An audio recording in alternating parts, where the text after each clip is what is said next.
Hello everybody, my name is Chandra and this video is about clustering and data science. So how clustering is work, let's consider in this video. So in this video we have only one agenda, that is demonstration application of k-means clustering, and let's see what is that. So demonstration will be k-means clustering is a popular unsupervised learning algorithm used to partition a data set into k distinct non-overlapping subsets. So what does that means?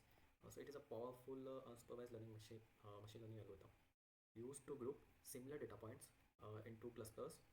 It works iteratively to minimize the within clusters sum of a square, that is VCSS.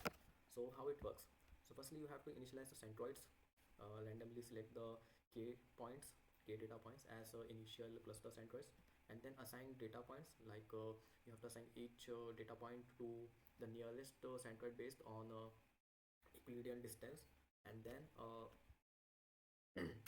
okay, and then you have to update centroid over time uh, by recalculating the centroid.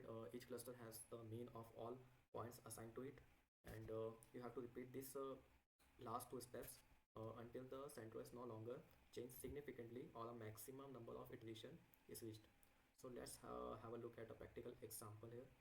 So we have a NumPy and Matplotlib. As you can see, we have imported k-means from the Scikit-learn clusters, which is one of the library from Scikit-learn.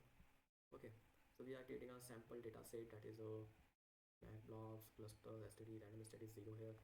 So we don't have that much randomness, and the centers are 4 and the samples are 300. Okay, and initializing the key model.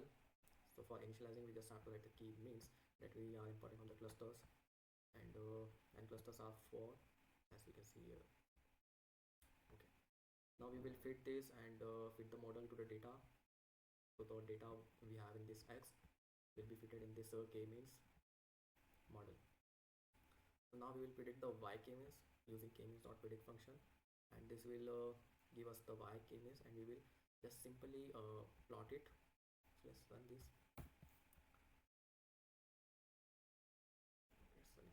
So yes, here we can see we have the 4 points here, that is the clusters. So we have the one cluster here, one cluster here, and one cluster here. So this is the k-means clustering.